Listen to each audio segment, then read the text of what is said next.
Bismillahirrahmanirrahim. Assalamualaikum warahmatullahi wabarakatuh.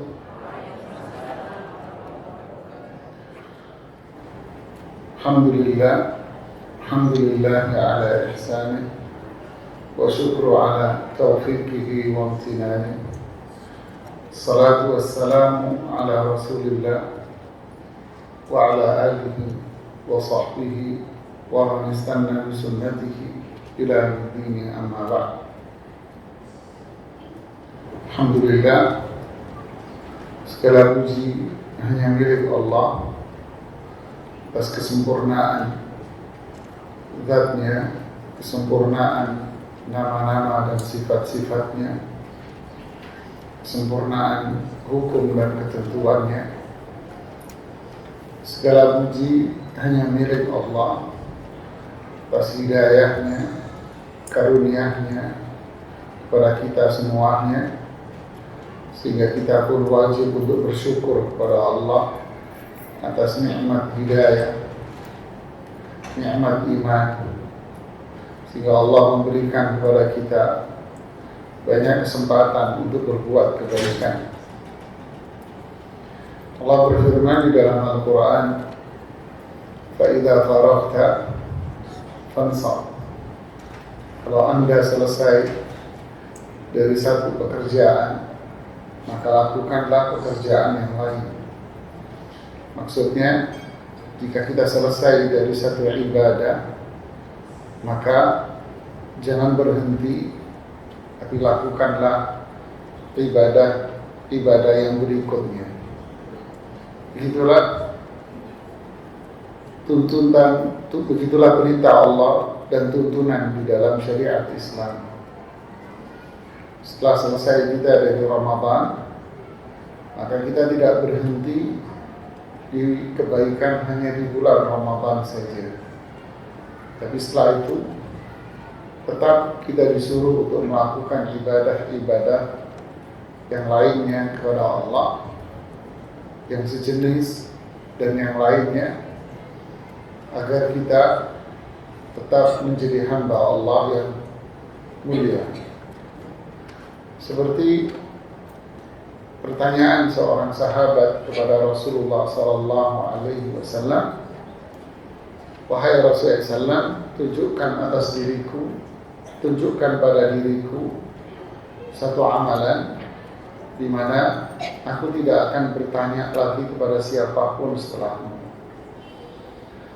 Rasulullah SAW menjawab, "Qul amantu billah tsumma istaqim." Katakan, aku beriman kepada Allah seterusnya, dan aku akan istiqamah konsekuen seterusnya. Inilah seorang muslim yang kebaikannya akan ada dimanapun, dan kebaikannya ada di waktu kapanpun. Nah, tema kajian kita hari ini sebetulnya kelanjutan dari apa yang pernah kita sampaikan di sini berkaitan dengan masalah tawakal. Karena inilah ketenangan jiwa, karena inilah kebaikan dan kebahagiaan seseorang. Karena penderitaan atau hidup yang penuh dengan duri-duri, banyak bebatuan yang merintangi kehidupan ini, itu dimulai dari sebuah perasaan galau, gelisah, sedih, ketakutan. Ini yang menjadikan kehidupan seseorang itu akhirnya makan tak enak, minum pun akhirnya tidak nyaman, tidur pun akhirnya seperti orang punggung kecekit. Tahu punggung kecekit? Seperti orang kena saraf kecepit. Ya, tidur nggak enak, terletak nggak enak, tengkurap nggak enak, miring kanan nggak enak, miring kiri nggak enak. Hidupnya semua nggak enak. Dikasih makanan paling enak pun dia akan mengatakan makanannya asam, kata orang Betawi. Makanannya kok kurang nyaman. Dikasih makanan nggak enak pun begini, makanan kok kakak enak. Begitulah seseorang yang perasaannya memang hatinya lagi nggak enak. Sebetulnya makan nasi putih sama tempe, apalagi ada sambal sedikit gitu pun luar biasa enak. Kenapa? Karena memang badannya lagi nyaman gitu ya. Begitulah para jemaah, sehingga saat itu pun hidup ini terasa capek dan lelah. Dia merasa apa? Capek, lelah, pegel segalanya. Padahal dia juga nggak habis pulang dari manjat gunung, kan tidak. Dia juga tidak habis melampaui sebuah lautan. Dia bukan habis manjat tebing, habis lari 10 km, tidak. Oh, dia juga tinggal duduk di rumah, ya, tinggal duduk santai di rumah, nggak lagi ngapa-ngapain, tapi kok terasa semua ini lelah, capek semuanya. Kenapa?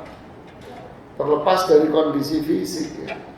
Kenapa? Karena hatinya memang lagi galau, gelisah, takut, sedih.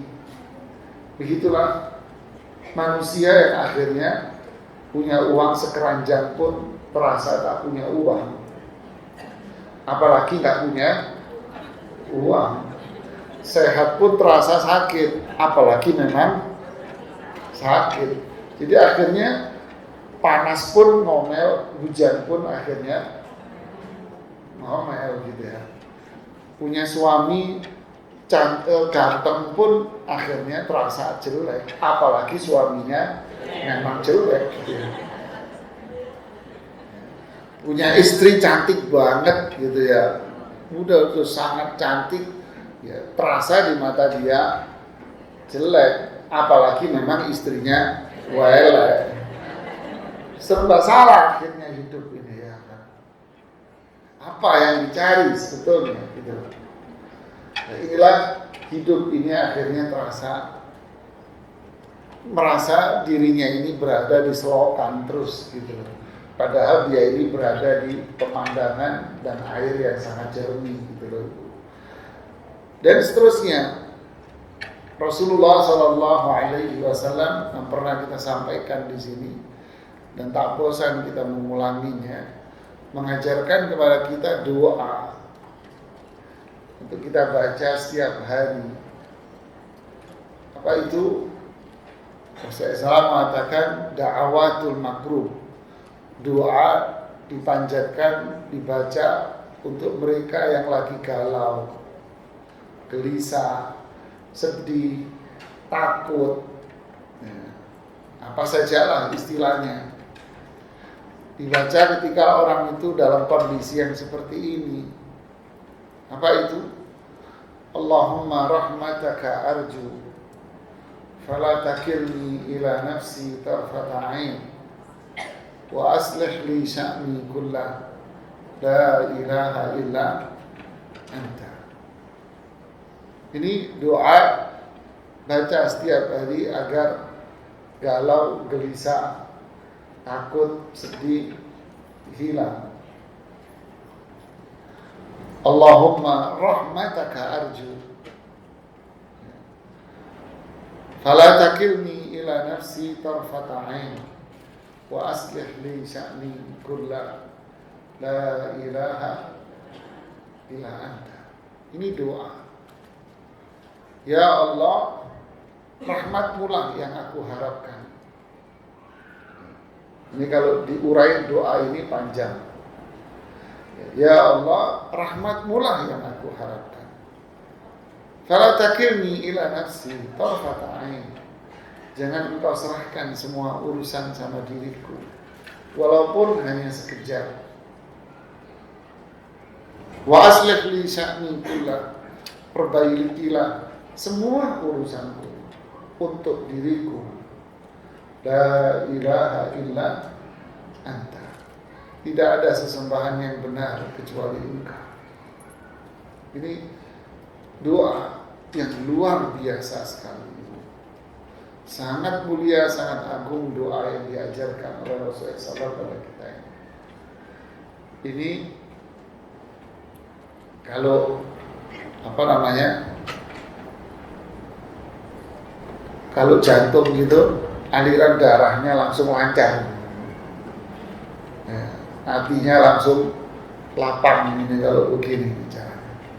Ya Allah, hanya rahmat-Mu yang aku harapkan. Jangan engkau serahkan semua urusanku sama saya. Jangan engkau serahkan sama saya, ya Allah, jangan. Saya serahin sama engkau saja.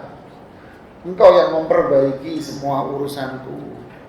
Engkau yang atur semua urusanku.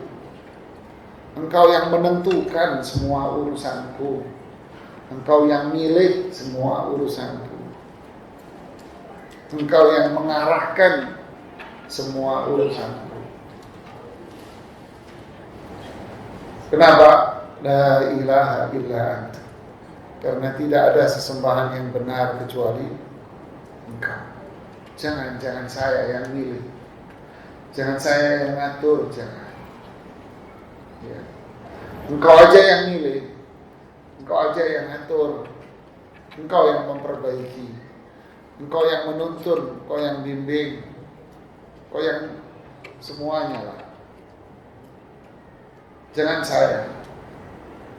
Inilah mengharap rahmat Allah. Hanya rahmat-Mu yang aku harapkan. Ini doa da'awatul makruh. Ini doanya. Kalau zikirnya apa? Kalau zikirnya hasbiyallahu wa ni'mal wakil. Fanqalabu bi ni'matin minallah lam yamsashum su'. Mereka akan berada dalam kebaikan. Selalu mereka akan berada dalam kebaikan. Dan tidak ada keburukan sedikit pun yang akan menimpa mereka. Siapa? Yaitu mereka yang rajin berzikir dengan zikir ini sambil meyakini maknanya. Hasbiyallahu wa ni'mal wakil. Ini zikirnya. Cukup Allah yang nolong saya, enggak ada yang bisa nolong saya. Dan juga zikirnya adalah la haula wala quwwata illa billah. Kanzun min kunuzil jannah. Ini adalah kenikmatan yang tersimpan di dalam surga, kata Rasulullah SAW. Makanya Umar bin Khattab ketika diajari zikir ini, dia bilang, "Idzan astaghfir ya Rasulullah." Kalau gitu, saya pengen memperbanyak zikir ini. Lalu Rasulullah SAW menjawab, "Istaghfir, kamu perbanyak wahai Umar. Zikir yang ini." Inilah jemaah, ini doanya. Allahumma rahmataka arju, fala takilni ila nafsi tarfata ain. Wa aslih li sya'ni kullah. La ilaha. Zikirnya apa setiap harinya? Hasbiyallah wa ni'mal wakil. La haula wa la quwwata illa. Apa artinya la haula wa la quwwata illa billah? Artinya tidak ada yang bisa ngasih kebaikan sama saya. Tidak ada yang bisa memberikan keburukan kepada saya. Tidak ada yang bisa ngasih kebaikan dan tidak bisa menyelakai saya. Tidak bisa memberikan keburukan kepada saya illa billah. Kecuali saya minta tolong sama hanya Allah yang bisa memberikan kebaikan. Hanya Allah yang bisa memberikan keburukan. Makanya saya minta tolong sama Allah saja. Ini hidup tenang. Inilah konsep, inilah yang disebut dengan nama tawakal. Ya. Jadi tawakal itu apa hakikatnya? Menyerahkan semua pilihan itu sama Allah, biar Allah yang milih. Ya, biar Allah yang milih. Yang kedua, biar Allah yang ngatur.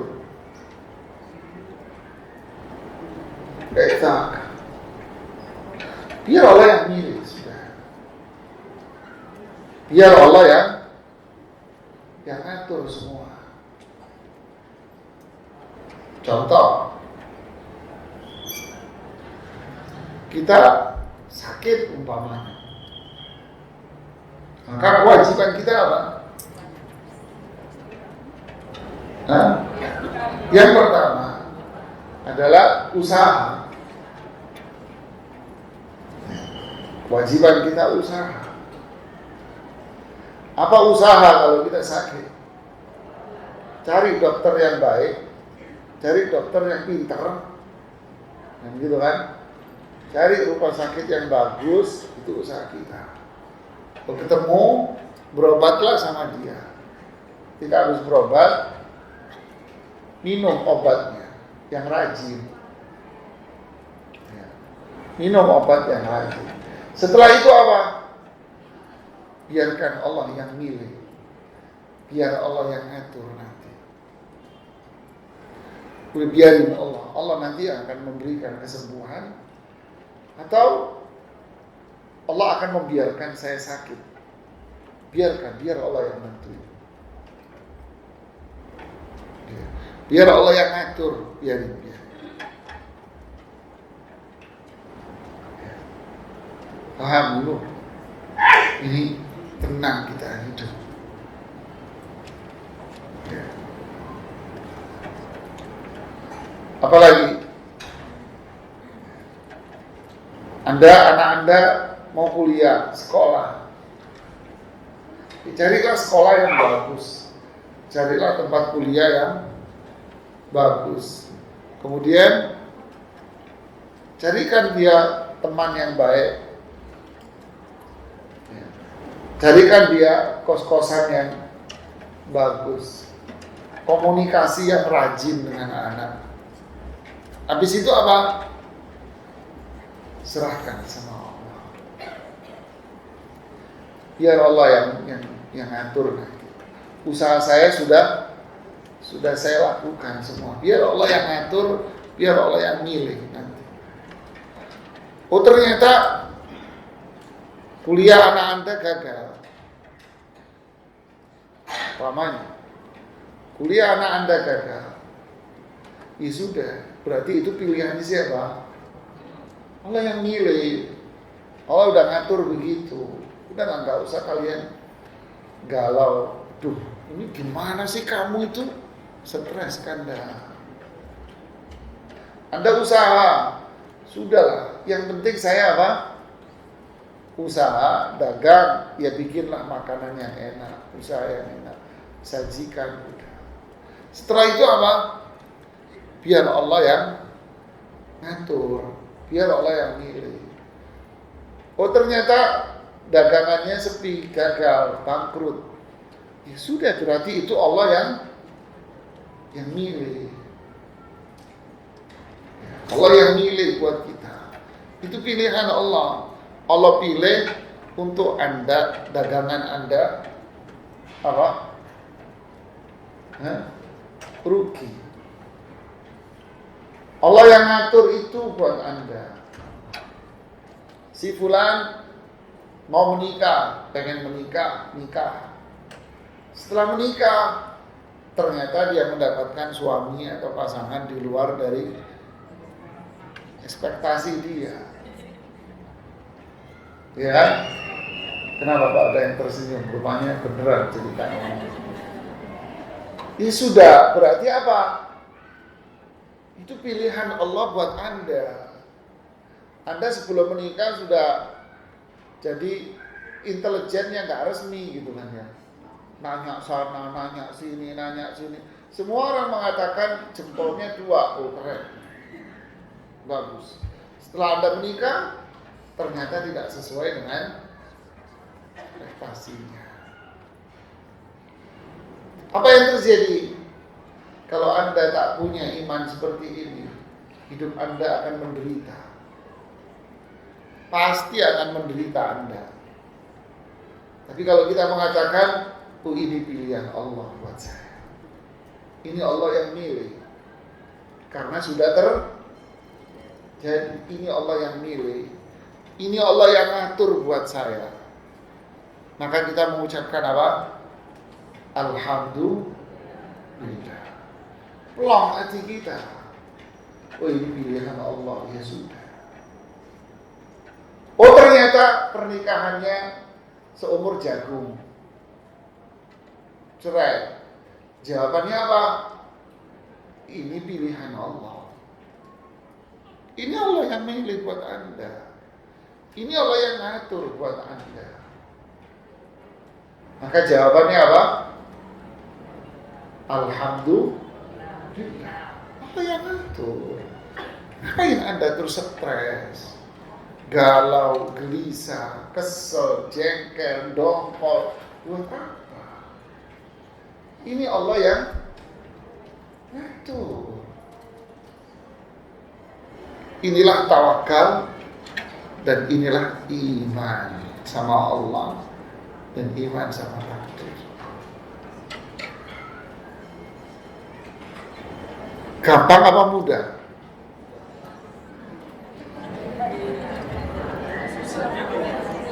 Hah? Gampang apa mudah? Sulit lah. Karena inilah iman, jemaah. Inilah iman. Inilah makna tawakal, kata Imam Ibnu Qayyim rahimahullah ta'ala.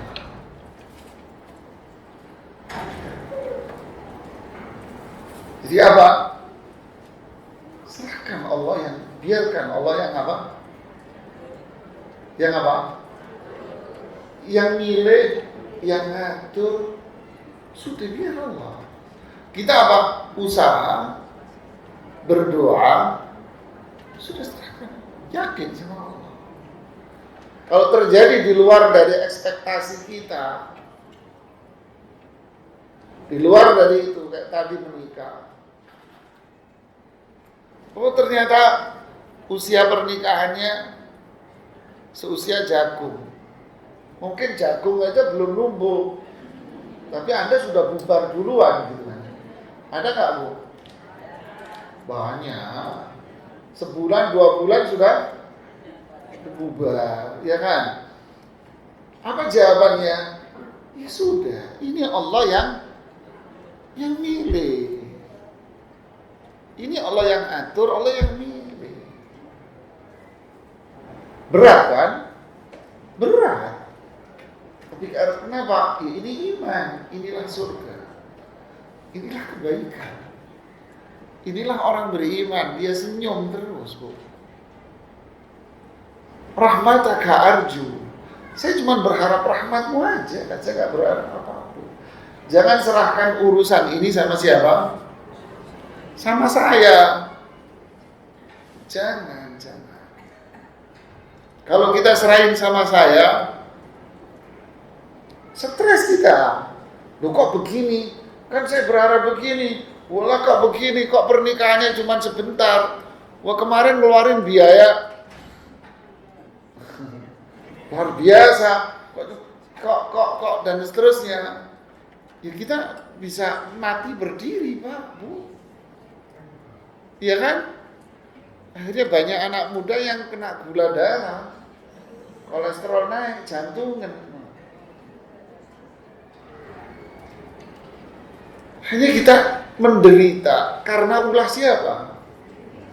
Ya karena itu kita sendiri, Pak. Hidup dibikin ruwet oleh dia, gitu loh. Inilah yang namanya tawakal. Yakin bahwa Allah lebih tahu akan kebutuhan kita daripada diri kita. Yakin Allah lebih tahu kebutuhan kita daripada diri kita. Saya ambil contoh, walillahi matsalul a'la. Siapa yang tahu kebutuhan anak Anda yang kecil? Anda, si ibunya, atau anak ini? Hah? Anda punya anak kecil seperti ini. Siapa yang tahu kebutuhan dia? Dia sendiri atau ibunya, orang tuanya? Siapa yang tahu kebutuhan kita? Siapa yang tahu sesuatu yang lebih manfaat, lebih berharga buat diri kita? Saya atau Allah? Ya udah. Itulah namanya tawakal. Yakin Allah lebih tahu urusan kita, lebih tahu mana yang baik buat kita daripada saya.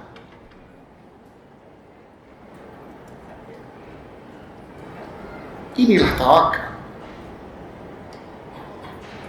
Yakin bahwa kita ini nggak bisa mendahului siapa, nggak bisa mendahului ketentuan Allah, nggak bisa. Mau berbuat apa kita? Nggak bisa mendahului ketentuan Allah.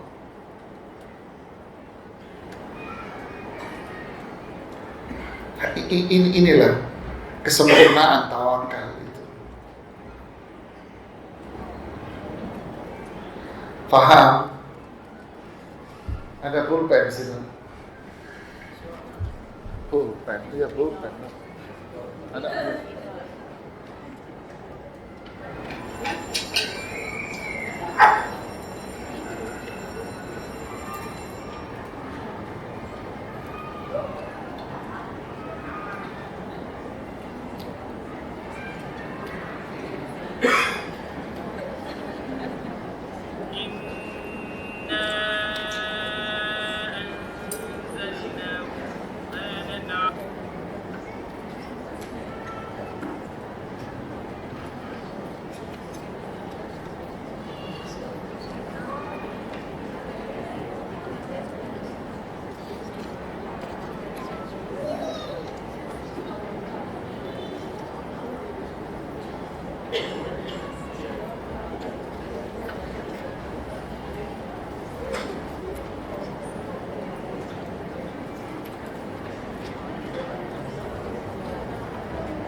Iya, Anda yang di sana nggak kelihatan, Pak.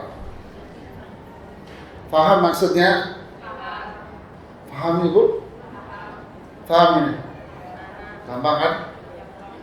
Kita ini punya kewajiban apa?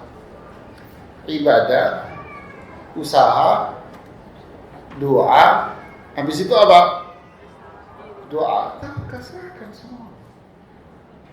Yakin Allah lebih tahu.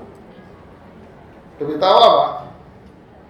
Lebih tahu mana yang baik buat kita. Kita nggak bisa mendahului. Terus ya udah, biarkan Allah yang atur, biar Allah yang inilah tawakal. Allahumma rahmataka arju. Ya Allah, rahmatmu yang saya minta. Fala takilni ila, jangan engkau serahkan sama diriku. Jangan mengatakan apa ya, kita terjebak dengan obsesi keinginan diri kita. Ya, kalau kita terjebak dengan keinginan dan harapan kita, akhirnya kita merasa semua itu diri kita yang mampu. Akhirnya apa? Capek Anda. Dagang, usaha, pengennya apa? Sukses, bagus, laku semua. Ternyata enggak laku, atau laku sedikit. Maka yang terjadi apa? Stres Anda, galau, gelisah, capek. Aduh, capek ya? Capek Anda.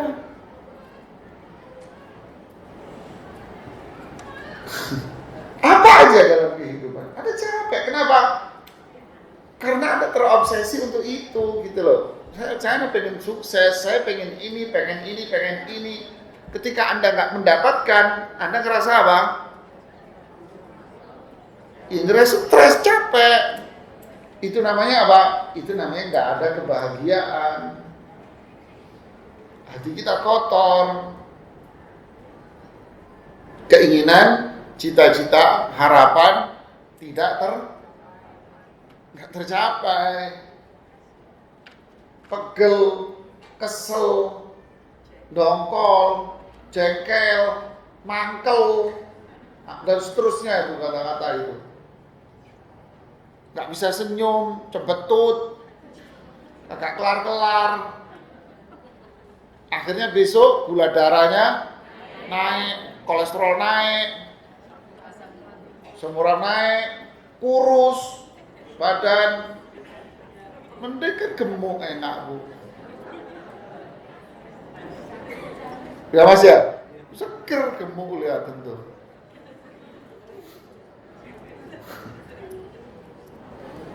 Inilah kebahagiaan. Ini tawakal. Gambaran tawakal sesederhana. Jadi tawakal itu apa? Tauhid sama Allah. Ini tauhid ini. Kok bisa tauhid? Iya, karena yang ngatur alam ini siapa? Allah. Mulai dari semut sampai langit semesta yang ngatur siapa? Allah. Allah yang ngatur. Inilah rububiyah. Allah yang menciptakan, Allah yang menghidupkan, Allah yang ngasih makan, Allah yang ngasih kehidupan semua. Yang ngatur. Mulai dari semut, mulai dari binatang yang nggak kelihatan kecil sampai langit. Allah yang ngatur. Coba lihat birunya langit dari ribuan abad. Pernah redup warna birunya? Hah? Pernah retak kayak tembok rumah ibu, bapak? Enggak, kalau langit retak kiamat. Enggak, sempurna semua. Semua sempurna. Ya Allah yang ngatur semuanya. Subhanallah. Inilah rububiyah. Allah punya apa? Nama-nama yang husna. Apa husna itu?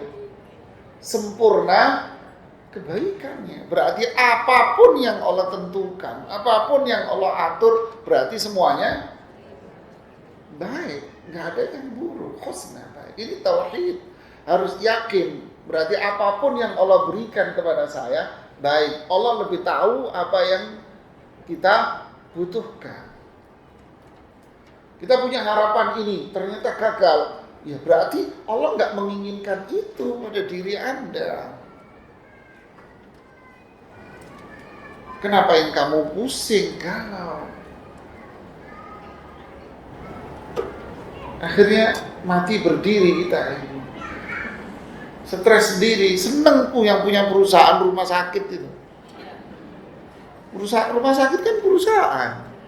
Seneng dia. Yang jualan obat seneng kok. Jualan obat seneng kok. Banyak yang sakit, alhamdulillah, seneng di atas penderitaan orang dia. Yang jualan obat sama ini. Jadi hati kita ini kotor, sakit akhirnya.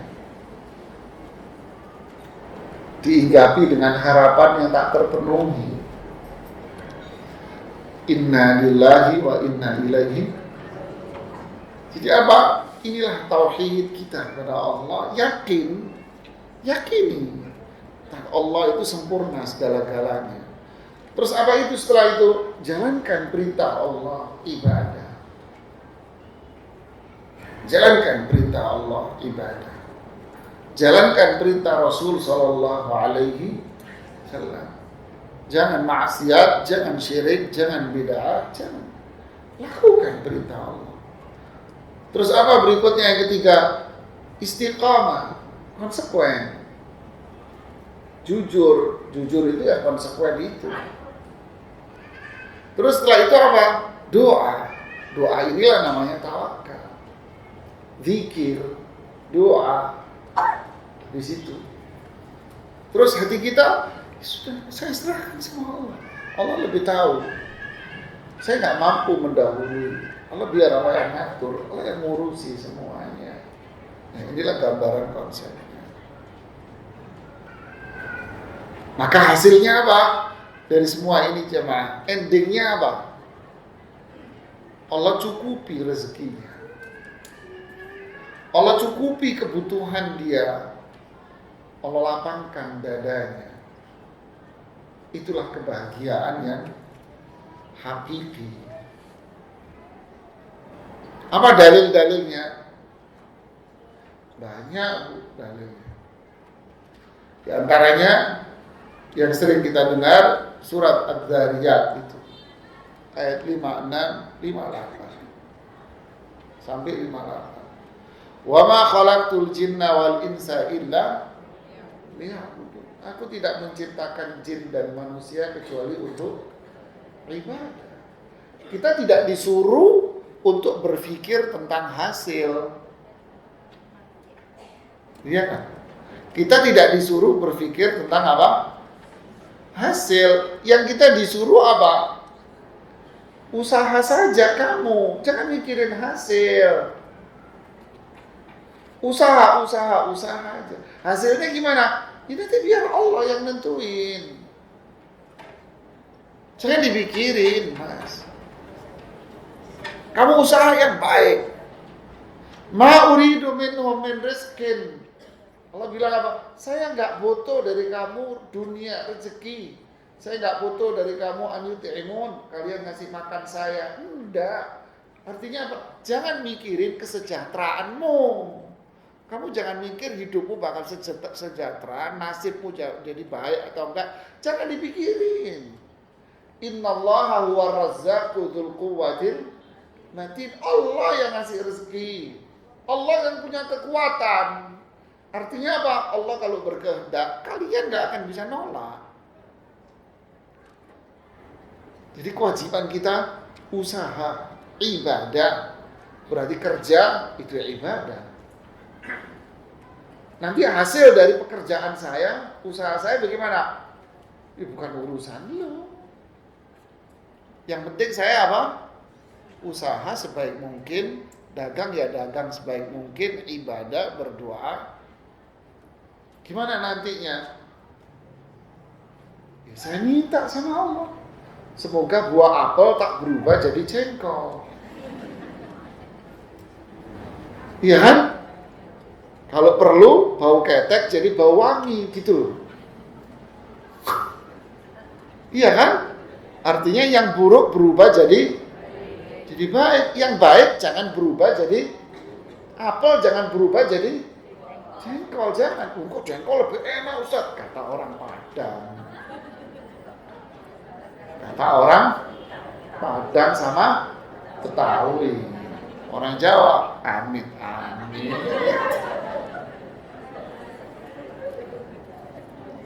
Saya pernah ini cerita termisu sedikit ya. Saya waktu ke mana itu Jambi, Muara Bungo, pengajian di sana. Makan malam diundang. Masakannya kan semua masakan Padang. Jambi, Muara Bungo, masakan Padang. Ustaz ini makan. Ustaz ini rendang. Saya lihat dari jauh, hati saya sudah kagak enak, Bu. Hati saya udah nggak srek saya. Ustaz ini rendang, Ustaz. Enak nih, Ustaz. Tak lihat dari jauh, mosok dagingnya cilik-cilik gini. Kok dagingnya cilik-cilik, bulat gitu kan? Bulatnya kok teratur. Cilik, hati saya sudah kagak enak, Bu. Sudah diem aja. Ini enak nih, Ustaz. Cobain. Saya pegang nggak tuh sendok, Bu? Kenapa Ustaz kok nggak mau? Enggak, hati saya kagak enak. Saya bilang, ini bukan daging ya. Saya bilang, loh kalau di sini rendang itu rata-rata jengkol. Itu yang the best. Ya the best deh, saya nggak mau yang the best deh. Ya yang biasa aja deh. Jadi cuma kita hidup ini capek, lelah. Kenapa? Karena keinginan kita selalu merasa kita nggak dapat gitu loh. Kita berpikir hasil. Padahal yang kita pikirin harusnya apa? Berbuat. Usaha kita sudah maksimal atau tidak. Wa ma khalaqtul jinna wal insa illa, kita disuruh ibadah, berbuat apa yang kamu perbuat, bukan apa yang bakal kamu hasilkan. Capek kalau kita memikirkan apa yang bakal kamu hasilkan. Ternyata ya itu tadi, rendang, daging, apalagi dagingnya pakai khas dalam, Bu. Enak tuh rendangnya, Bu. Iya kan? Empuk banget itu dagingnya, sedap, Bu. Ternyata di sendok jengkol, mangkalnya nih hati rasanya, Bu. Ya. Kayak ibu makan di rumah, masak di rumah. Ma, masak apaan? Semur. Semur apaan? Pikirannya anak-anak, semur daging. Nggak taunya di sendok tahu isinya, Bu. Mangkalnya itu rasanya. Bener nggak? Ayo makan-makan di luar yuk, kata suami Anda. Udah dadannya tok setengah jam. Bener kan? Ya taunya makan pecel lele di pinggir jalan. Mangkalnya, Bu. Bener kan? Ya kalau cuma makan di pinggir jalan, ngapain gue capek-capek dandan. Milih brosnya 10 menit. Hidup kalau begini mangkel, Bu, itu, Bu. Capek kita hidup seperti ini, lelah. Karena yang kita pikirkan apa? Apa yang bakal saya terima. Ini capek hidup begini. Harusnya yang kita pikirkan apa? Apa yang saya perbuat. Apa yang saya lakukan. Yakin sama Allah. Lakukan, berdoa semaksimal mungkin. Zikir yang banyak. Cukup. Selebihnya apa? Ma uridu minhum min rizkin. Saya nggak butuh rezekimu. Berarti yang dibutuhkan dari Allah, dari diri kita apa? Usaha saya. Ya kan? Kalau kita usaha, berarti Allah apa? Innallaha huwar, saya yang jamin rezekimu. Suatu hari saya interview di satu sekolah. Interview calon yang dicari waktu itu kepala sekolah sama wakil kepala sekolah. Yayasan apa interview. Duduklah satu orang. Dan lihat, oh mas, Anda ini, pendidikan Anda ini, iya. Anda melamar di sini dari mana? Saya bilang, oh iya, saya dapat info dari sini. Katanya butuh kepala sekolah. Oh iya Pak, di sini butuh kepala sekolah. Nah, si orang ini nanya langsung, Pak, Bu, maaf Pak, berapa gaji yang disediakan oleh sekolah itu? Oh gitu. Berkas dia langsung saya tutup. Berapa Pak gaji yang disediakan? Pengalaman Anda di mana? Oh saya di sini. Makanya saya perlu tahu berapa ininya, selerinya, kata bahasa gitu ya bahasa Inggrisnya ya. Gajinya berapa yang dibutuhkan? Apa tunjangan saya peroleh? Saya diam. Dia bilang, Pak Ketua yayasannya, silakan Pak. Kaget. Nah, Ustadz aja yang nanya. Enggak, saya sudah selesai, cukup.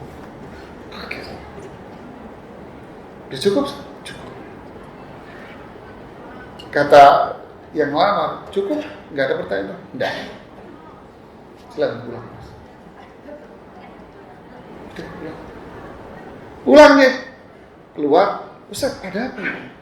Kalau dia belum apa-apa sudah nanya apa yang saya peroleh, enggak bakal kerja dia. Mental kerupuk nih orang. Ketika dia yang dia peroleh ternyata tidak sesuai dengan persepsi dia, nggak bakal kerja, dia malas. Ya, capek kamu urusan sama orang kayak gini. Ya? Dia belum bekerja sudah nanya apa yang saya capek ibu. Mau dagang kue, dagang ini, yang dipikirin apa nantinya? Untung saya bakal sekian ini, capek Anda. Anda mau nikahin anak, gambaran Anda apa? Oh, menantu saya wajahnya kayak Sahrul Khan. Wajahnya kayak Amitabh Bachchan yang dulu film India zaman kita masih muda-muda dulu ya. Udah gambarannya kayak apa putra mahkota Dubai gitu sudah. Gantengnya gitu kan. Gak runit muncul cilik, tompel, ireng gitu bu, indek, mangkalnya bukan gitu kan ya. Capek Pak orang hidup begini. Sakit, harapannya apa? Bisa lari maraton lagi Anda. Kayak di film gitu, minum obat langsung. Pikir, ya akhi, ma uridu minhum min rizqin. Saya nggak butuh itu sama kamu. Wa ma khalaqtul jinna wal insa illa. Allah menciptakan kita bukan untuk berpikir itu. Tapi Allah menciptakan kita, apa yang kamu perbuat? Apa yang sudah kita perbuat? Apa yang Anda perbuat? Indahnya ayat ini. Artinya apa? Innallaha la yudhi'u ajral muhsinin. Tapi kalau dia berbuat bagus, luar biasa. Kalau perusahaan, yayasan, apa yayasannya diem terus gajinya kecil? Enggak, saya naikin gajimu. Saya kasih tunjangan kamu. Saya kasih bonus kamu. Kenapa? Hebat.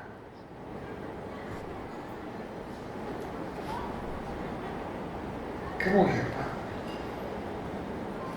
Allah tidak akan menyia-nyiakan. Innallaha huwal, hidupmu pasti dijamin sama Allah. Contoh, penjelasan para ulama terhadap ayat ini ya. Kata Ibnu Katsir, Allah menciptakan manusia, saya terjemahkan langsung, untuk ibadah kepadanya, untuk tauhid dan ibadah. Siapa yang taat kepada Allah, Allah akan balas dengan balasan yang sempurna. Siapa yang bermaksiat, Allah akan azab dia. Dan Allah kasih tahu kepada kita bahwa Allah nggak butuh sama kita. Kita yang butuh sama Allah dalam semua kondisi kita. Kita yang butuh sama Allah. Allah nggak butuh sama kita. Siapa yang berbuat baik, ya dibalas sama Allah. Seperti di surat Thaha ayat 132. Wa'mur ahlaka bis-salati wastabir 'alaiha. Suruh keluargamu salat dan kamu sabar. Berbuatlah, bekerjalah, ibadahlah, lakukanlah kebaikan. Ajak orang lain berbuat baik, ajak orang lain. La nas'aluka rizqa. Saya enggak nanya rezeki. Saya enggak nanya imbalnya. Saya enggak nanya hasilnya sama kamu. Nahnu narzukuk. Saya yang ngasih timbal baliknya. Saya yang menjamin apa yang kamu peroleh. Kamu enggak usah mikir.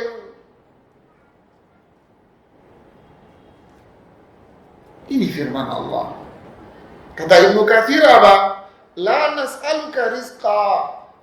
Kami tidak akan minta rezeki sama kamu. Kami tidak menanyakan apa hasil dari perbuatanmu. Enggak. Kata Ibnu Katsir apa? Jika Anda mendirikan sholat, rezeki akan mendatangimu dari jalan yang tidak Anda sangka. Loh? Berarti kalau kita berbuat,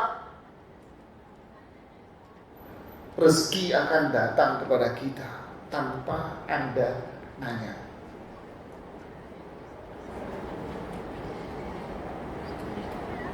Ada calon yang ngelamar yang lain.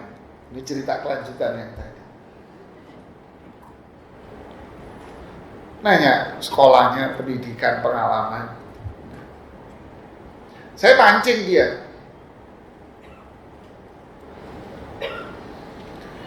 Kenapa Anda melamar di sini?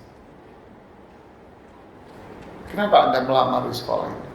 Kenapa nggak Anda lanjutin Anda bekerja di tempat yang lain? Kan sama-sama lembaga pendidikan. Saya mendengar lembaga ini bisa membimbing saya kepada yang lebih baik daripada yang pertama. Ah, bohong kamu, saya bilang. Kamu kesini mencari gaji yang lebih tinggi.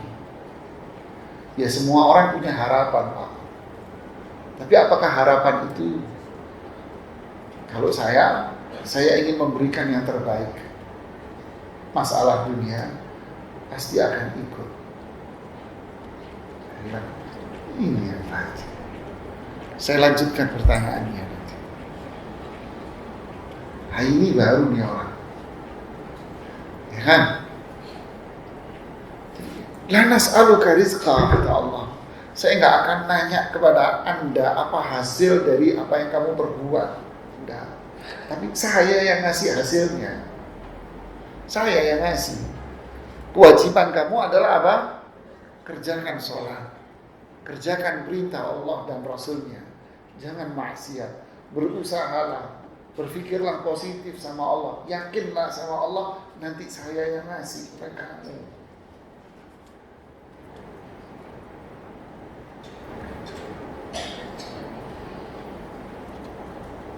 Faham, Ibu? Suatu hari diantar mobil. Si yang supir bilang, Pak Ustadz, maaf, tadi gak sempat ngisi bensin. tutup pom bensinnya, maklum lebaran. Ini kayaknya bakal mogok di tengah jalan. Kenapa? Udah kedip-kedip Pak, udah kuning. Coba aja Pak Ustaz lihat. Mohon maaf Pak Ustaz kalau mogok nanti di tengah jalan, di tengah tol. Saya bilang, Mas, gak usah pikirin ini mobil bakal mogok apa enggak. Kewajiban kamu nyetir yang benar. Jangan boros, kamu kalau nyetir jangan mainan gas. Setir aja yang baik. Sudah setirin aja. Kamu pinter taunya gimana? Oh biar enggak boros, saya beginiin. Lakuin. Jangan berpikir nanti ini bakal mogok, nanti subirin aja. Ada pom bensin di depan, minggir. Ditakdirkan mogok, alhamdulillah. Udah nggak usah galau kamu, santai aja. Oh gitu ya? Iya. Tuh Pak Ustaz deretan, mogok, alhamdulillah. Sudah setir aja. Jalan. Anda tahu, mogok mobil ini persis mogok pinggir jalan. Tuh mogok, Ustaz berhenti Ustaz. Mogok, ya mogok. Mas, nengok sebelah kiri. Ada tukang jualan bensin. Persis tuh mobil mogok di samping jualan bensin. Mas, nengok sebelah kiri. Subhanallah Ustaz.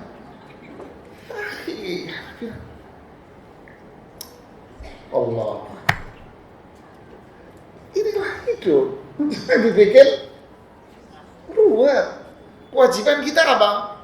Sudah lakukan, berdoa, berpikiran positif. Nanti bagaimana biar Allah yang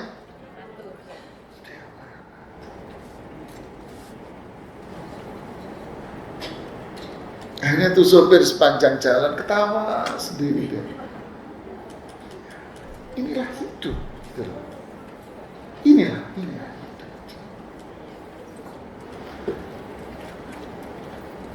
Coba kalau tadi Anda berpikir, wah ini nanti bakal mogok. Bagaimana kalau mogok di tengah jalan? Akhirnya yang terjadi apa? Coba kalau itu isinya mobil Anda sama suami berdua. Yang terjadi di mobil akhirnya apa? Yakin berantem kamu sama. Kamu gimana sih bawa mobil? Ya kamu ngomel aja. Tambah berantem tuh di dalam mobil. Iya nggak? Kita kusut sudah. Berantem yang nggak jelas. Sudah, inilah hidup jemaah. Faham? Lihat indahnya ayat wa'mur ahlaka bis-salati, suruh keluargamu salat. Berbuatlah taat, ajak orang lain berbuat baik, berusahalah, berbuatlah, wastabir, sabar, jangan ngomel. Jangan mengeluh hidup, lakukan. La nas'aluka rizqa. Saya nggak nuntut hasil sama kamu. Nahnu narzuquk.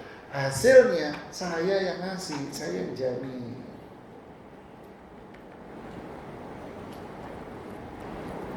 Indahan jemaah.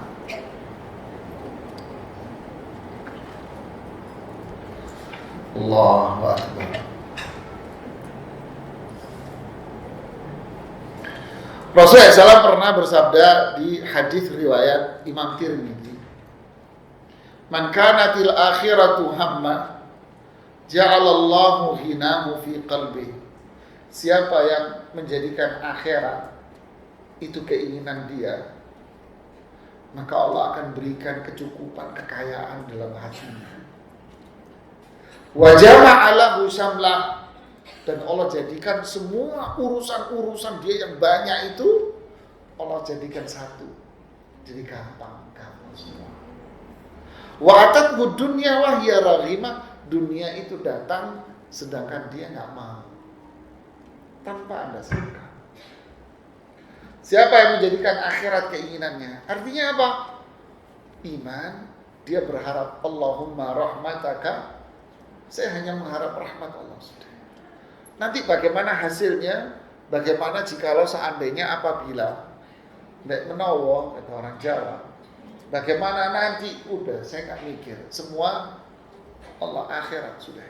Saya hanya mengharap rahmat Allah saja. Rahmataka arju. Saya hanya rahmatmu saja. Biar Allah yang ngatur semuanya. Maka hasilnya apa? Allah bikin hatinya itu lapang, cukup, nyaman. Dunia nanti datang sendiri sama kamu. Dunia datang sendiri. Wa man kanatid dunya hammah. Tapi kalau seseorang dunia itu keinginannya, yang dipikirkan apa? Nanti jikalau hasilnya kekayaan ini. Nanti kalau kamu sekolah gedenya mau jadi apa nak? Waduh. Kayak tadi dagang, pengennya sukses, pengennya ini. Hasilnya yang dia pikirkan, itu yang dia harapkan. Ja'alallahu faqrahu baina 'ainai. Allah jadikan dia orang yang selalu miskin. Walaupun duitnya banyak, kaya sebetulnya, tapi sebetulnya dia ini orang apa? Miskin. Wa farraq alaihi samla. Allah jadikan urusan dia ini berantakan semuanya. Ruwet jemaah. Kusut benangnya. Walam ya'tihi minad dunya illa ma qadir lahu. Dunia enggak datang kepada dia kecuali yang ditakdirkan aja, sudah budgetnya segitu. Allah enggak akan kasih kelebihan buat kamu. Enggak berkah kata orang.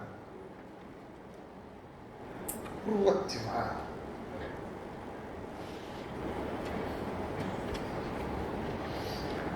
Contoh kisah-kisah sahabat dulu. Abu Ubaidah Amir bin Jarrah diutus oleh Rasulullah SAW dengan beberapa sahabat, jumlahnya nggak banyak, ke daerah pantai pesisir. Kalau sekarang namanya daerahnya kota Jeddah, bukan kota pesisir.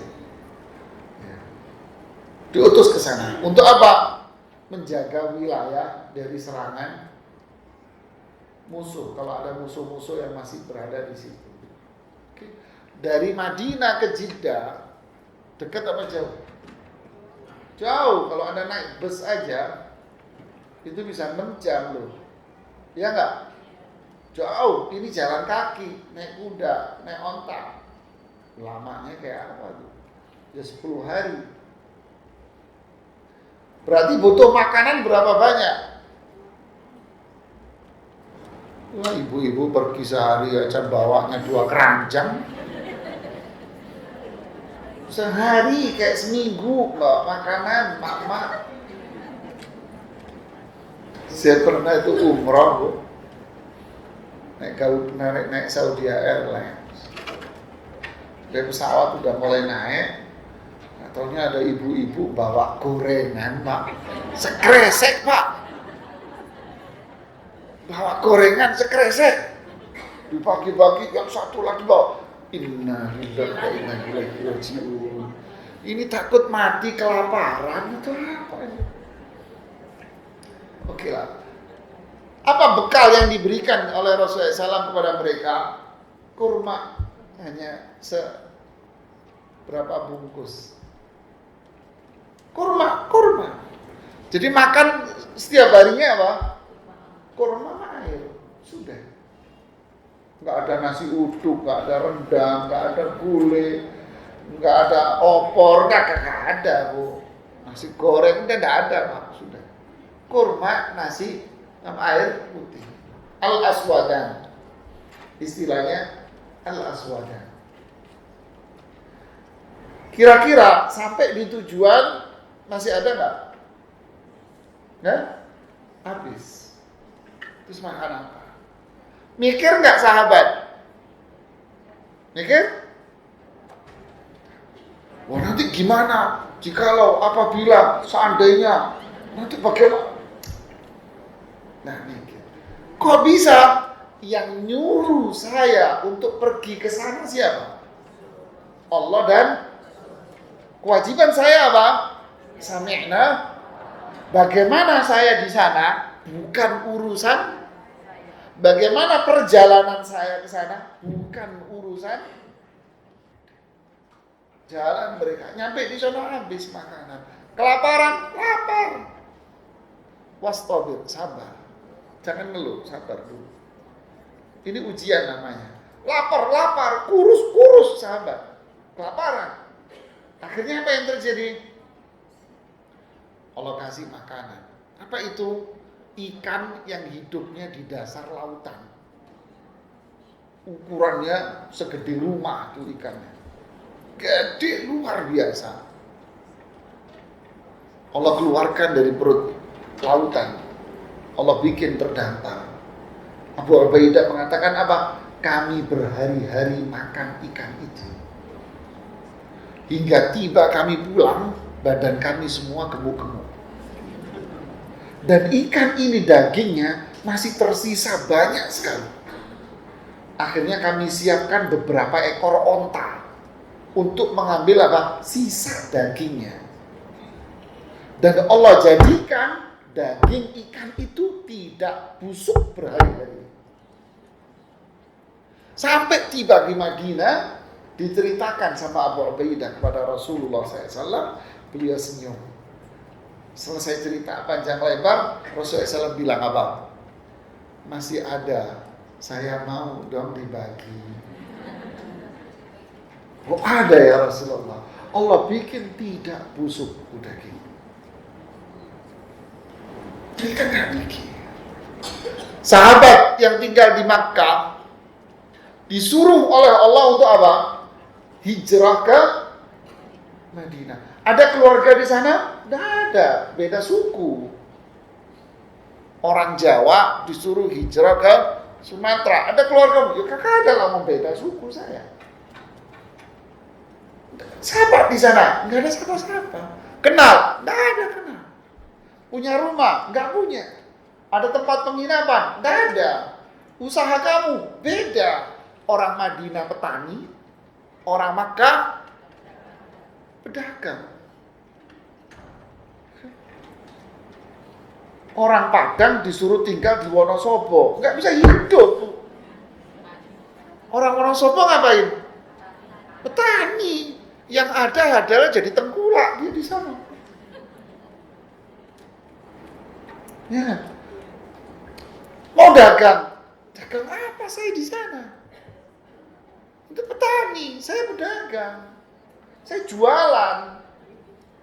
Jualan apa saya di sana? Disuruh hijrah oleh Allah dan Rasulnya ke Madinah. Berarti harus apa? Ninggalkan rumah, ninggalkan kekayaan, ninggalkan semuanya. Nanya nggak sahabat? Ya Rasulullah, bagaimana rumah saya? Ada ganti rugi nggak? Nanti tinggal di sana sama siapa? Siapa yang menjamin hidup saya? Bagaimana makan saya? Bla bla bla. Nanya sahabat. Sami'na. Bagaimana di perjalanan? Aman nggak perjalanan? Nggak nanya. Bagaimana di sana? Kakak nanya. Kewajiban saya adalah melakukan, bukan bertanya tentang bagaimana nanti. Tidak. Mulia nggak mereka akhirnya? Mulia. Dijamin surga. Hidup dunianya dikasih sejahtera. Kita sekarang tidak itu. Yang kita pikirkan sebelum berbuat apa? Kayak karyawan tadi, Pak gajinya berapa? Yang kita cari apa? Nanti bagaimana? Ini bikin hidup apa? Capek, lelah. Ada seorang ibu-ibu cerita lucu nih. Ini lucu memang. Konsul sama saya, sama anaknya yang masih gadis pakai cadar anaknya. Ibunya enggak. Ustaz, anak saya ini mau nikah. Oh, sudah ada pasangannya, calonnya. Ada. Ceritalah si anak ini. Anaknya begini, Ustaz, lakinya soleh, insya Allah. Sudah saya selidiki, begini, udah panjang lebar. Ya udah ibu, apa masalahnya? Masalahnya anaknya ini baru dipecat dari perusahaan. Terus, loh nanti kalau dia menikah anak saya dikasih makan apa? Lah lihat ini mindsetnya, ya kan? Nah tuh mindset. Gimana Ustaz ini nanti anak saya makan apa? Saya nggak setuju nikah sama anak yang masa depan nggak jelas. Gitu Bu ya. Menurut Ustaz gimana? Benar juga sih Ibu. Senang dia merasa saya dukung kayaknya kan gitu kan dia. Kayaknya didukung ya mau anaknya cewek itu sih. Kok begini jawaban Ustaz gitu kan? Waduh. Ya benar tuh Ustaz, makanya saya nggak setuju. Iya. Tapi kalau saya pikir-pikir, Ibu juga ada belagunya sih. Kok saya belagu? Iya. Ibu dulu nikah sama suami Ibu di mana? Di pojok kampung, sewa tenda sendiri, masak di belakang rumah, pakai nasi soto. Kenapa Ibu sekarang giliran anak Ibu mau menikah, Ibu berpikir nikahnya harus di gedung, pakai catering, yang belagu siapa? Ibu. Kenapa nggak anak Ibu jadikan seperti Ibu dulu, kawin di pojok kampung?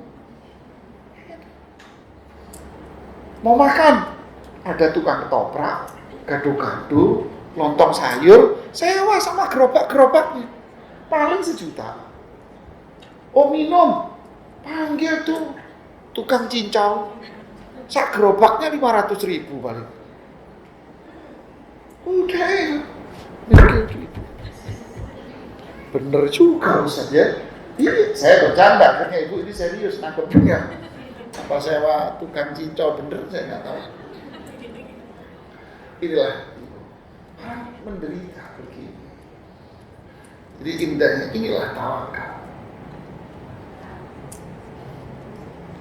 Jadi siapa orang yang beriman itu? Sadar bahwa hidayah dan nikmat itu dari siapa? Bukan dari saya. Bukan saya. Hidayah, nikmat, dunia, semua bukan dari saya. Bukan dari sekolah saya. Bukan dari strata pendidikan saya.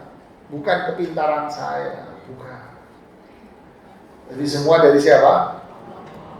Usaha. Yakin, tauhid sama Allah. Ibadah yang rajin, jangan maksiat. Usaha, jangan mikirkan. Doa, zikir, hasilnya pasti Allah. Apa itu? Inilah nafsul mutmainnah. Jiwa yang apa? Yang tenang. Subhanallah.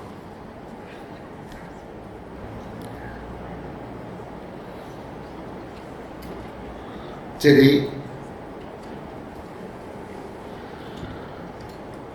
hidayah, baik, buruk, senang, sedih, bahagia, tertawa, menangis, semua ini siapa yang ngasih? Allah yang ngasih. Kewajiban kita apa? Ibadah, usaha, doa, tawakal, yakin. Hasilnya wa man yatawakkal 'ala Allah fa huwa hasbuh. Anda tahu ayat ini datang di mana? Di surat apa ini? Surat perceraian. Allah bicara tentang talak panjang lebar, itu selembar. Lembar berikutnya bicara tentang apa? Hukum-hukum talak. Talak itu masalah apa enggak? Wah, berat itu, kayak gunung runtuh di depan rumahnya itu. Iya enggak? Udah pikiran udah macam-macam, udah enggak karu-karuan itu orang, stres udah. Di tengah-tengah bicara masalah hukum, masalah perceraian, talak, Allah sisipkan di penghujung-penghujung ayatnya, bukan di depan. Di penghujung-penghujung ayat tentang ayat konflik ini, Allah sisipkan di situ apa? Wa man yatawakkal 'ala Allah fahuwa hasbuh. Siapa yang tawakal, Allah serahkan semua hidupnya, semua urusan sama dia, Allah akan jamin kebutuhan. Wa man yattaqillaha yaj'al lahu makhraja wa yarzuqhu min haitsu la. Siapa yang bertakwa kepada Allah, Allah kasih solusi dari semua masalah Anda. Jangan mikir kamu solusinya gimana, nanti ini gimana. Lakukan saja. Nanti Allah yang memberikan apa? Kemudahan. Allah kasih jalan keluar dari semua problem kamu. Dan Allah kasih rezeki kamu dari jalan yang tidak disangka-sangka. Yang berikutnya di bawahnya, wa may yattaqillah yaj'al lahu min amrihi yusra. Siapa yang bertakwa kepada Allah, Allah bikin semua urusannya mudah gampang. Di bawahnya lagi, di lembaran baris yang bagian bawah di surat konflik ini, talak ini. Wa may yattaqillah yaj'al lahu furqana. Siapa yang bertakwa kepada Allah, Allah jadikan dia faham mana yang baik, mana yang buruk. Dan dijamin hidupnya. Inilah man kanatil akhiratu hamma. Siapa yang menjadikan akhirat rahmat, ridha, karunia Allah menjadi harapan dan keinginan dia, maka apa? Semua jadi urusannya jadi apa?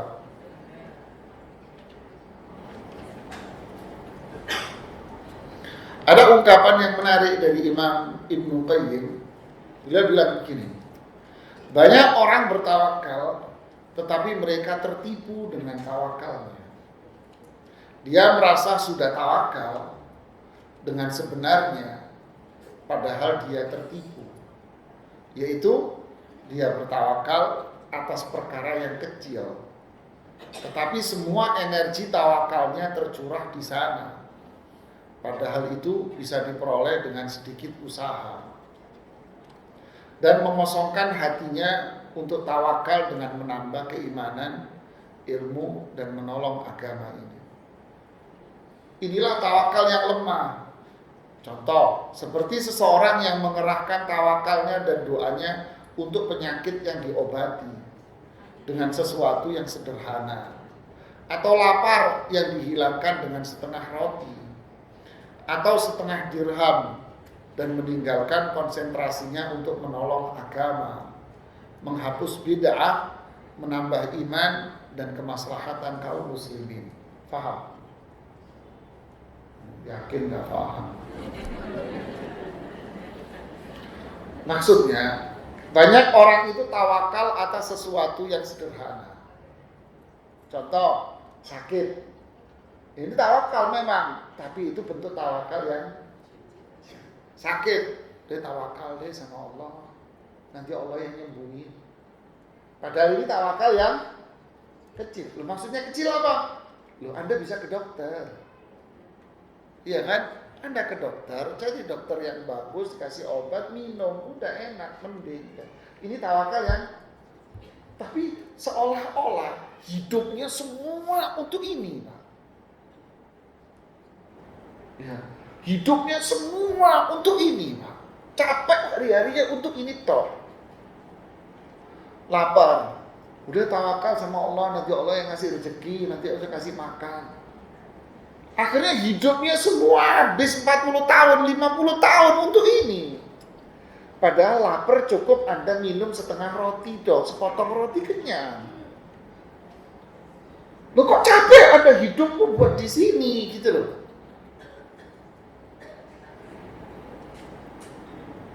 Menghabiskan anggaran 50 triliun hanya sekedar ingin duduk di kursi presiden. Padahal kalau sudah duduk, yo ini tahu rasanya. Makan juga apa? Hidup habis untuk itu. Dihabiskan hidupnya hanya untuk memenuhi perut. Padahal makan cuma sepotong roti, kenyang. Kok hidupnya dihabisin untuk ini? Memang iya, tawakal ini bagian usaha dan sebagainya. Tapi itu kan yang artinya ada yang lebih besar dari itu, yang usaha yang harus kita lakukan. Apa itu? Ibadah, iman kita kepada Allah. Ini yang harus kita habiskan umur kita untuk itu. Kalau untuk ini yang kita lakukan, maka hidup dunia kita dijamin tidak sama Allah? Jamin. Tapi asal jangan, wah udah nggak usah kerja lah. Ya bukan itu maksudnya, salah. Gitu loh. Jangan hidup kita habis sampai nggak kenal matahari gitu loh. Berangkat dari rumah matahari belum terbit. Pulang dari rumah matahari sudah disuruh belajar, nggak mau. Disuruh ibadah, sholat ke masjid aja. Jawabannya apa? Capek, nggak sempat. Mas, yang Anda cari itu apa? Anda ini bisa cuma minum segini, sudah selesai. Paling segini nggak habis Anda minum. Tapi Anda menghabiskan semua cuma untuk ini. Anda punya duit. Duit Anda di mana? Di mana duitmu? Hah? Di bank. Mana duitmu, Pak? Kalau Anda cuma punya angka, nggak punya duit. Ya, duit ibu mana? Yang di tas itu, di situ itu aja duit ibu. Yang di rekening mungkin ratusan juta, mungkin miliar. Angkanya tok yang ibu pegang. Duitku mana? Ini. Siapa yang megang duit ibu? Orang kafir. Anda megang?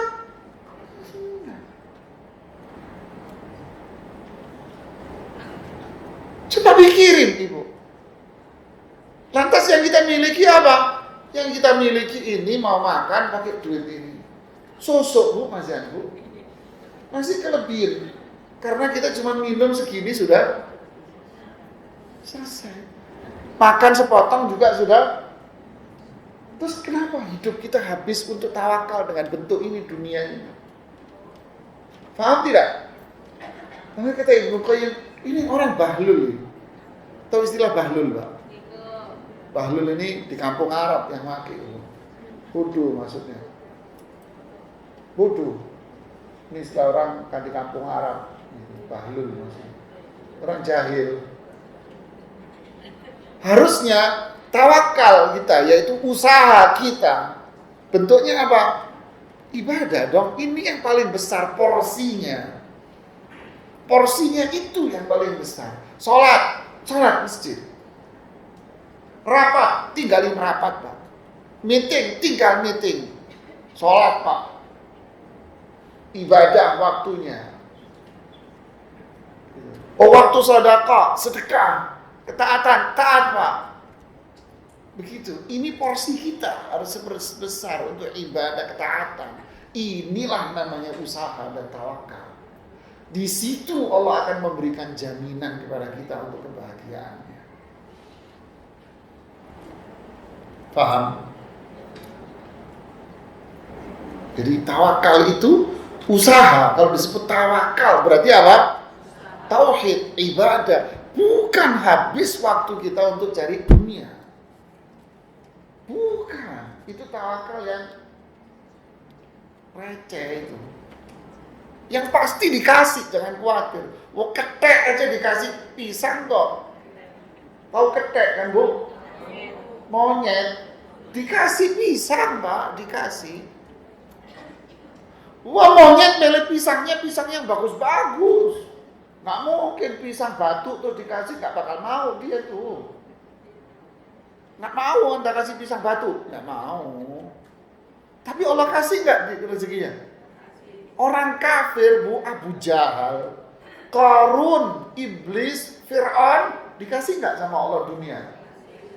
Itu kenapa kita sibuk waktu kita di situ? Sibuk waktu kita di salon, pedicure, manicure, akhirnya jadi borong, kur, kagak kelar-kelar, Bu. Astagfirullahaladzim. Sibuk dengan wajah. Pantatnya nggak disibukin, kenapa nggak ditukar gitu?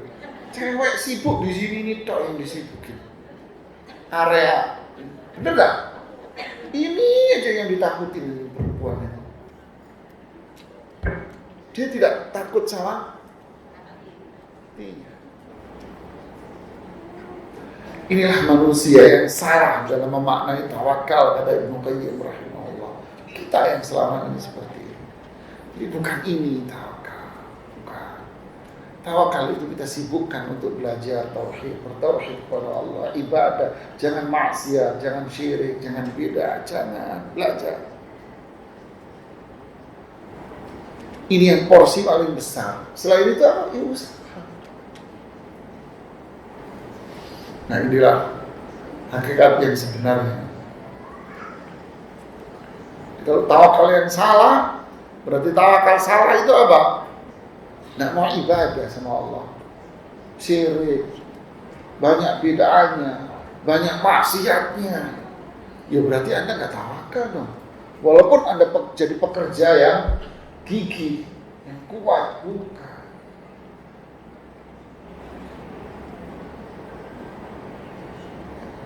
Burung juga lebih pintar terbang daripada Anda. Ikan lebih pintar apa? Berenang. Daging, harimau lebih pintar untuk cari daging daripada Anda.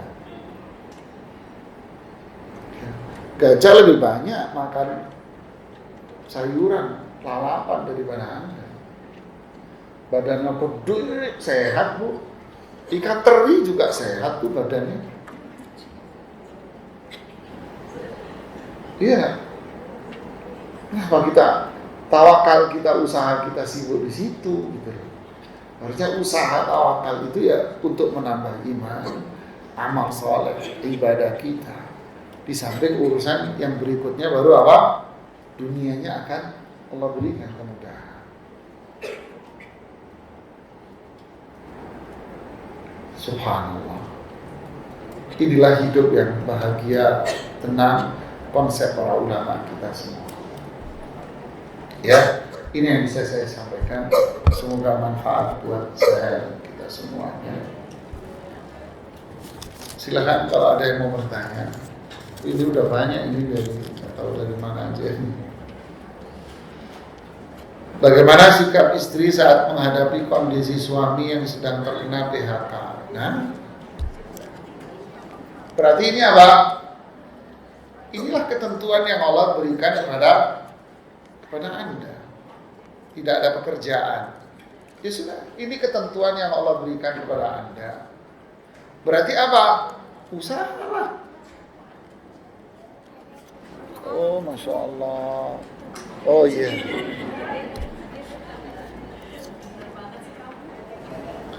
Polos. Jadi apa? Senyumlah. Ini ketentuan Allah. Ini pilihan Allah buat Anda. Terus jangan berhenti, usahalah terus. Ihris ala ma yanfa'uk. Semangat untuk mendapatkan manfaat buat duniamu, buat akhiratmu. Semangat terus, semangat. Jangan putus asa dari rahmat Allah. Ya, makasih. Begitulah. Tapi kalau Anda nggak ada tawakalnya, ini neraka ini. Dia tidak. Suami di PHK, nganggur, akhirnya down, kena mental, tuh kan gendeng sendiri kan. Ya mohon maaf ya bahasa saya ya. Stres sendiri kan. Ngapain? Anda tahu penghasilan tukang parkir? Oh kalah UMR Pak. Saya pernah nanya itu. Opang-opang itu, yang pengkolan-pengkolan itu. Ya, terlepas dia sholat apa nggak sholat ya, kita lihat penghasilan ya. Coba ya, satu mobil lewat 500, udah nggak ada sekarang 500. 1000 paling kan, rata-rata 1000, 2000 orang ngasih. Saya nanya ke mereka, Bang, kamu dari jam berapa sampai jam berapa? Kalau saya malam Pak, oh ya habis maghrib sampai sebelum jam 9 saya sudah harus tinggal pergi. Berapa kamu dapat jeda waktu itu? Minimal sih 250 pasti dapat. Minimal Pak Ustaz. 300, anggap 300 atau 2,5 kali sebulan berapa?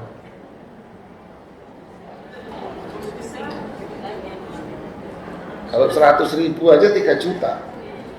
Berarti berapa? 7,5 juta. Kerja di kantor ada 7,5 juta pertama. Tidak ada. Pinggir jalan. Parkir apalagi. Jualan gorengan, berapa untungnya itu jualan tempe tahu di pinggir jalan. Tempe segini berapa bu harganya?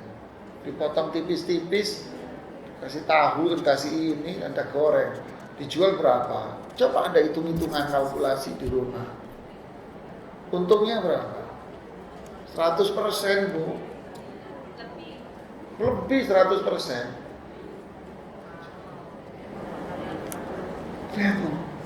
Saya melihat manajer perusahaan asing ketika dia resign dari perusahaan, jual apa?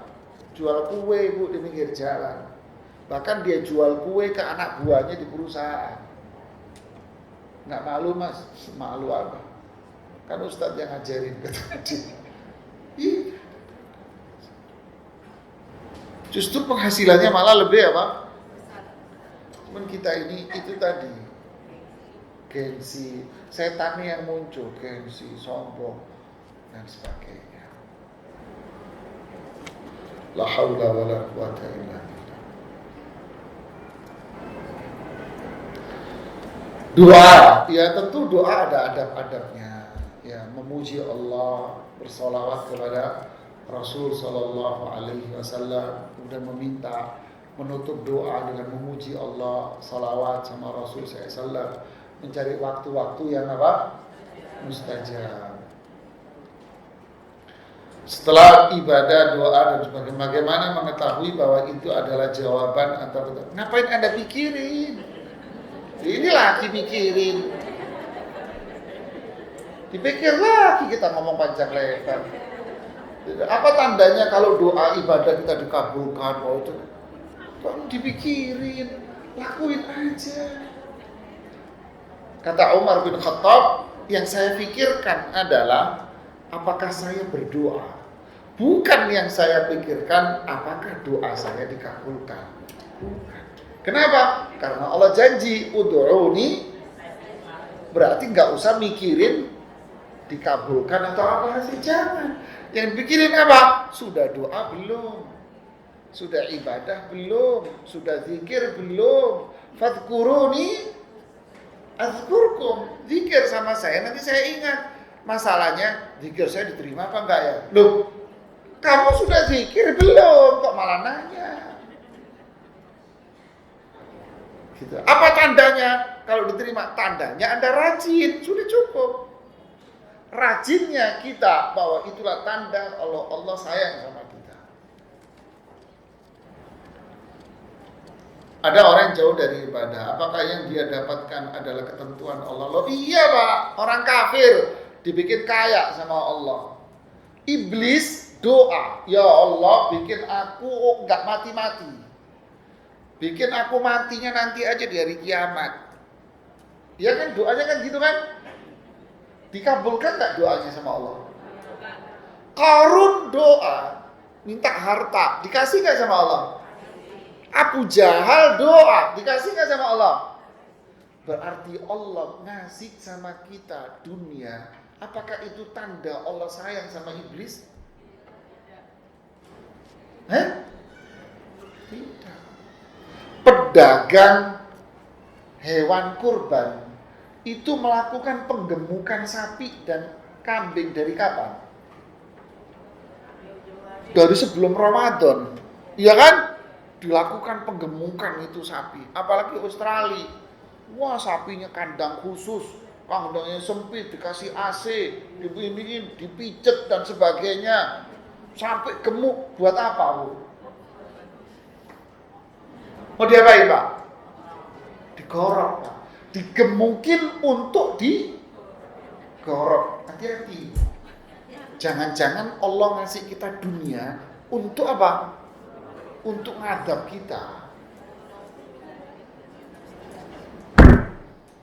Jadi jangan kepedean. Wah, alhamdulillah Allah sayang sama saya, usaha saya sukses. Iblis dikasih, Pak, lo lagi. Jangankan kamu, iblis dikasih. Jadi itu bukan tanda kalau Allah sayang. Tapi tanda Allah sayang itu apa? Tauhid, ibadah, taat. Walaupun penghasilannya pas-pasan. Ini Allah tanda sayang. Faham bu? Ingat aja itu, sapi digemukin untuk disembelih, digorok. Jadi kata Ibnu Qayyim, jangan merasa bangga atas dunia yang Anda peroleh. Bisa jadi itu dalam rangka apa? Membinasakan kita. Bukan untuk memberikan kebahagiaan. Salat tahajud apakah bisa salah satu mengantarkan kita dekat kepada Allah? Ya bukan tahajud aja, semua ketaatan kepada Allah. Salat wajib yang paling utama, Pak. Kok salat tahajud yang dipikirin? Salat wajib dulu yang kita pikirin. Laki, apakah salat kita sudah di masjid apa belum? Habis itu baru pikirin salat sunnah. Sedekah, saya alhamdulillah saya rajin sedekah setiap Jumat. Zakatmu udah dihitung bener nggak? Bener nggak Anda ngitung zakatnya?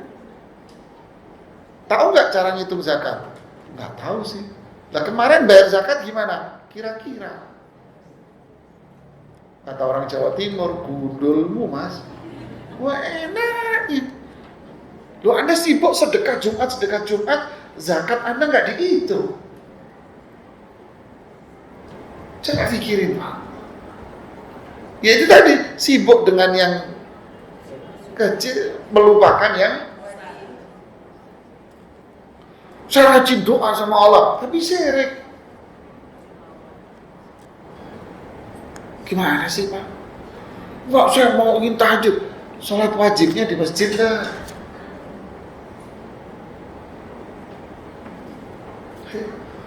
Saya rajin sedekah setiap Jumat, oke. Zakatmu dihitung bener kan? Saya alhamdulillah puasa sunnah. Ramadannya kemarin gimana? Terawihmu gimana kemarin? Terawihnya aja bolong-bolong, ya kan? Dan seterusnya. Sibukkan kita dengan yang wajib. Ini prioritas utama. Tauhid kita kepada Allah. Apakah betul seorang istri tetap harus mandiri secara finansial agar tidak tergantung kepada suaminya? Enggak lah. Istri itu orang Jawa dulu bilang, ini bahasa Jawa dulu bilang apa? Istri itu tadai udan. Tahu tadai udan? Enggak paham. Apa? Kalau ada hujan, orang zaman dulu kan nampung air karena sulit. Istri itu ibarat tempat untuk menampung air hujan yang jatuh. Istri itu ngapain?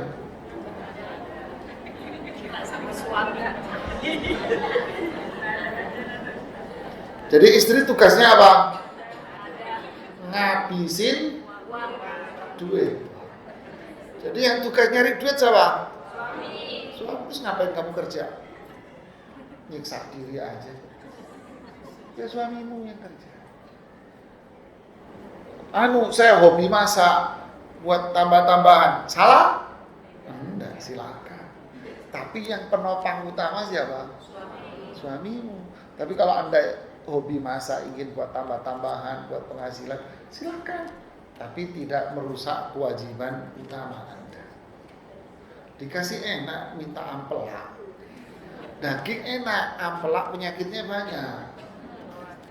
Jeroan itu jangan gitu ya. Bagaimana dengan orang yang berkeyakinan dengan dia memuliakan Habib, dia merasa kehidupannya berkah? Pak, memuliakan itu memuliakan Allah, Pak, bukan memuliakan manusia. Kita nggak boleh memuliakan manusia. Kewajiban kita adalah menghormati, menyayangi. Kalau memuliakan siapa? Syirik kita memuliakan manusia, menyanjung tinggi manusia di luar kewajaran. Ya, sama manusia kita hormati, kita sayang sama dia, cukup. Kita muliain Allah, kepatuhan taat sama.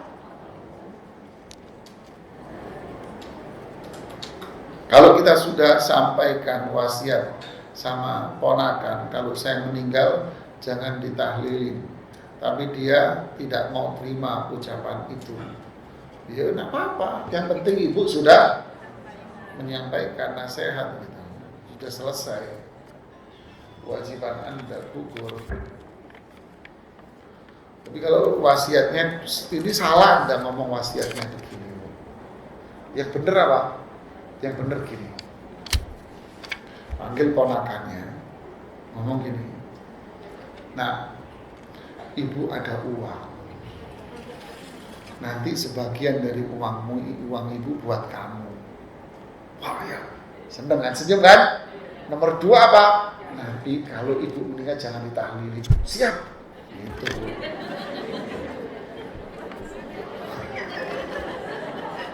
Sudah kan? Iya, siap, udah gitu.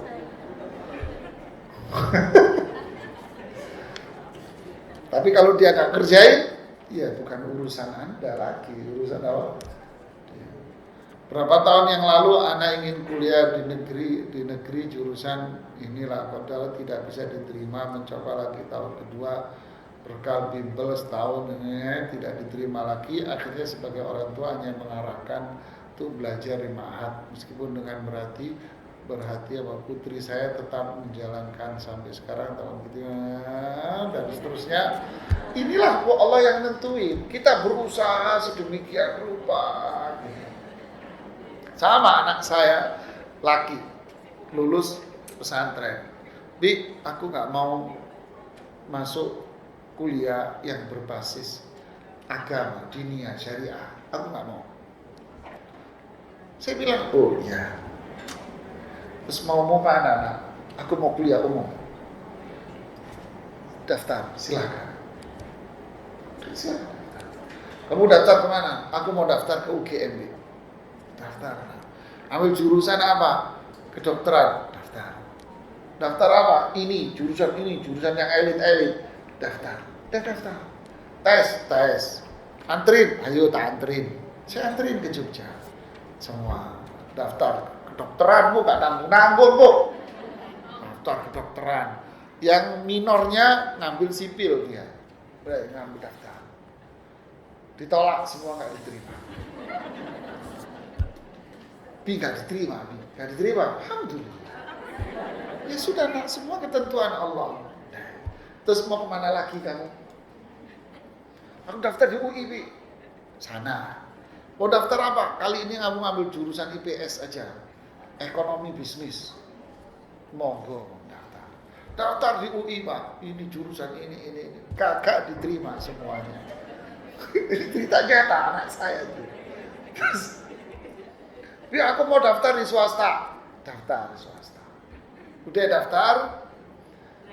Ada ustadz-ustadznya nanya, kamu kuliah di mana? Ini ada orang. Oh jangan, kalau di situ bahaya. Orang begini. Mikir sendiri. Nggak jadi. Deh, bingung sendiri. Saya biarin itu berminggu-minggu dia. Bingung sendiri. Ujung-ujungnya datang. Bi, aku mau kuliah di Yordan aja. Oh mau di Yordan? Ya. Deh, coba cari info, title, berangkat Bu di Yordan. Ini ceritanya tanya anak saya. Jalan.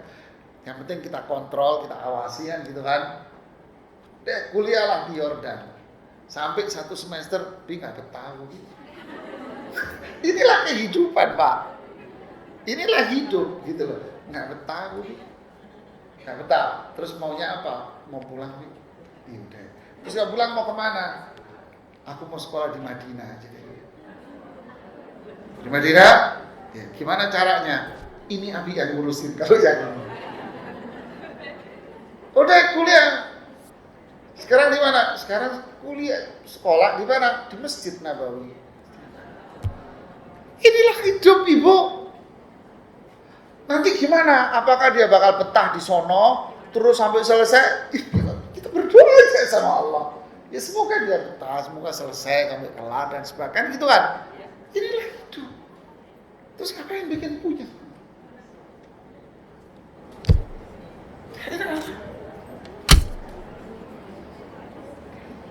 Ya kan?